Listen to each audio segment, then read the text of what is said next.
All right, here we are, 11/28/2022.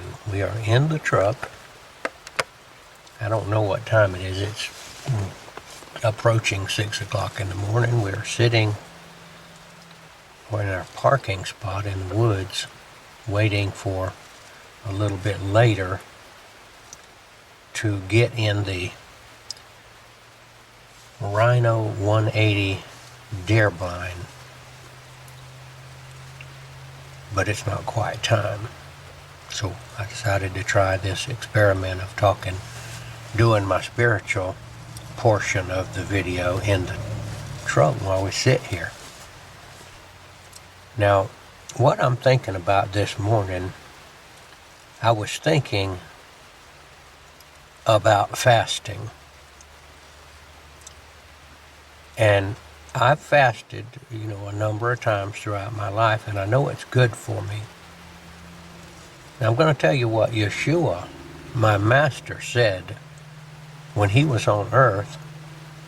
Some people asked him, why do John the Baptist's disciples fast and your disciples don't fast? And Yeshua said, you can't expect the wedding guests, or it wasn't wedding guests, it was the betrothal, when in the Jewish wedding ceremony or ritual, the bridegroom would come to the house or the hometown of the bride for what would you call it? What do they call it before you get married? Announcement.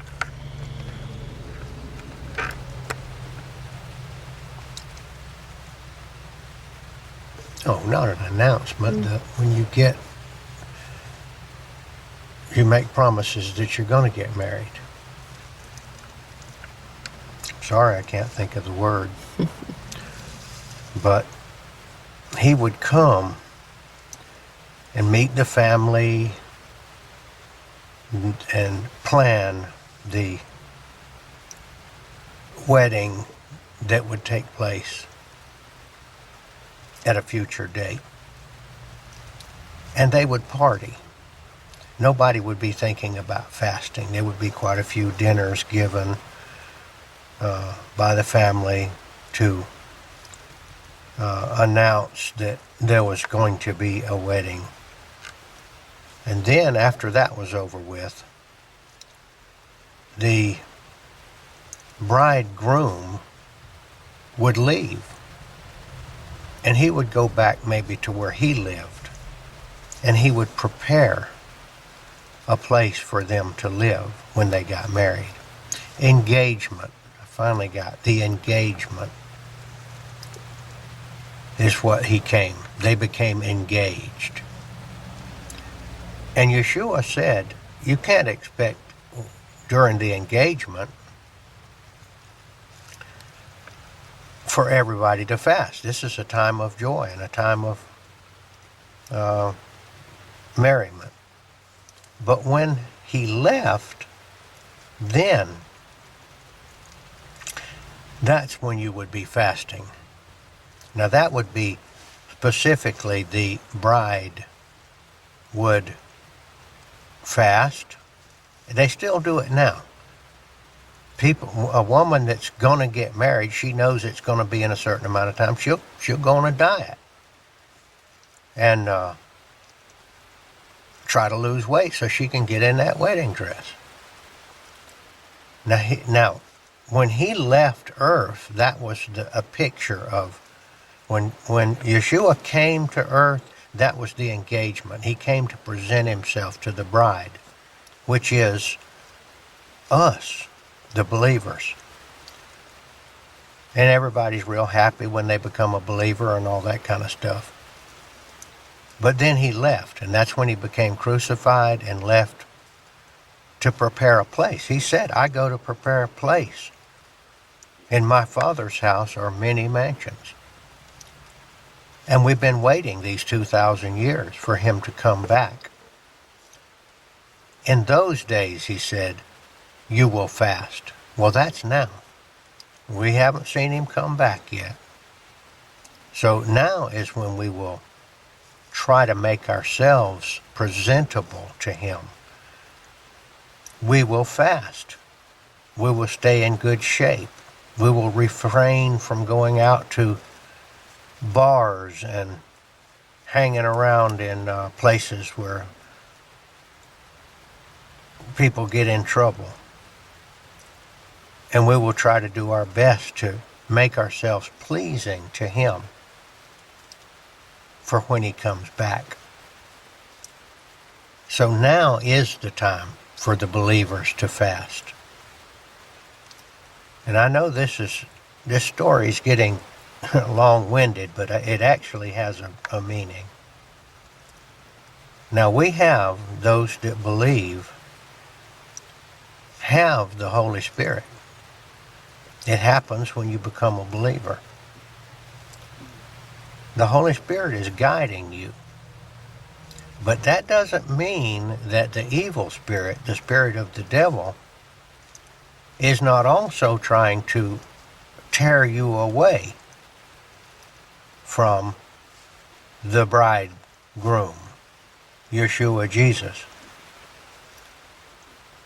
Just like with the bride that was betrothed, when the bridegroom went away on this long trip to prepare a house, she was presented with some temptations. Maybe I should, instead of fasting and losing weight so I can fit into that wedding gown, maybe I'll just get a bigger dress. And some of my friends are going out to the bar, and they've asked me to go. Well, he's not going to come anytime soon, and they said they wouldn't tell anybody, so maybe I'll go out to the bar. Well, if he came back that night you went out to the bar and came back to get you, and you weren't at home, and they said, well, she's gone to the bar. Well, that might make the wedding, that engagement might be broken, if that had happened. And the picture is that whenever that bridegroom does come back, that she's going to be sitting there in her house, going on a strict diet. She's probably going to be knitting some socks for the baby that they're expecting after they get married. And instead of hearing that she's at the bar, he's going to be hearing from her friends how hard she was working and getting herself in shape, and how she was so anxious for the marriage and all that. But all the time, the temptation is that the devil doesn't quit. For the believers are continually tempted by the devil. He's out there knocking at your door all the time. So yes, we have the Holy Spirit, but we also have distractions. And we have to learn to distinguish between the distractions and what the Holy Spirit is telling us. And I'll tell you one of the devil's biggest tricks. Yeshua told us not to judge. Judge not that ye be not judged. Well, one of our biggest areas of judging is when somebody has done something to us when we were children or maybe even adults, and we get mad at them and we don't forgive them. Well, that's a form of judgment, because when you refuse to forgive somebody, what you're really doing is saying that you're better than them and that you wouldn't have done that. Therefore, you have a right to be mad at them and hold a grudge. Well, this is not what Yeshua taught. He said in the Lord's Prayer, forgive us our trespasses as we forgive those that trespass against us. Now, maybe you wouldn't have done that particular thing that that person offended you with, but I promise you, you've done other things that weren't right. So the mistake you're making there is to say, my sin is not as big as their sin. And you might actually be right about that as far as worldly, maybe they robbed a bank and shot somebody, and maybe you only stole a small thing from somebody. Well, stealing is stealing. And in the eyes of the human law, yeah, the guy that robbed a bank's going to get 20 years, and you're probably going to be let off with a misdemeanor for stealing somebody's cell phone, maybe, or whatever people steal these days. So what I'm trying to say is that we as believers, even though we have the Holy Spirit, have to be on our guard, because the devil is not giving up. He wants us to pay attention to his huffing and puffing and look out the window at him and get to thinking about that instead of just saying, oh no, I've got a good house here. The Holy Spirit's in my house and the devil can't get in. Well, that's a fact. The devil can't get in unless you let him in. Okay, so you let him in. All he's going to do is distract you and mess your day up. You're going to eventually realize that was a mistake. And you're going to say, well, I shouldn't have done that. Now I got to start over again. Now I'm fixing to go deer hunting. And I've got a ground blind up there. And I'm going to do my best to distract the deer that walk up on me. I might use a grunt call if a buck comes up. I don't have a decoy out, but if I did, that would be a form of distracting the deer. Well, that would be like the devil. And the Holy Spirit to the deer is his natural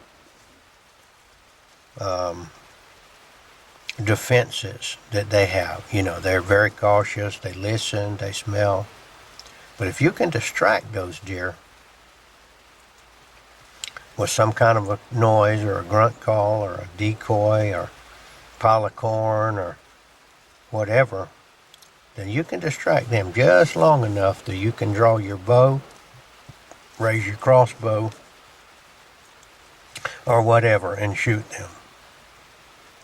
And that's what the devil's trying to do. He's trying to blow his grunt call or give you a decoy and get you to looking at that decoy when you don't need to be looking at it.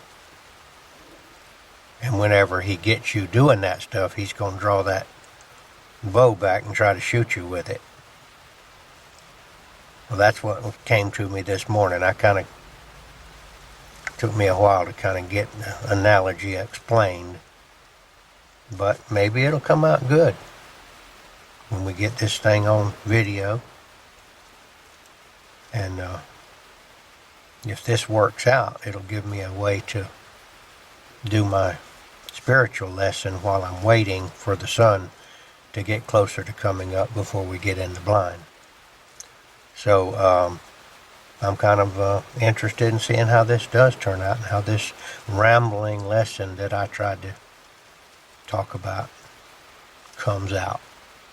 All right, this is Gardener Israel, and I'm going to be going to the deer blind here in a few minutes, and we'll see.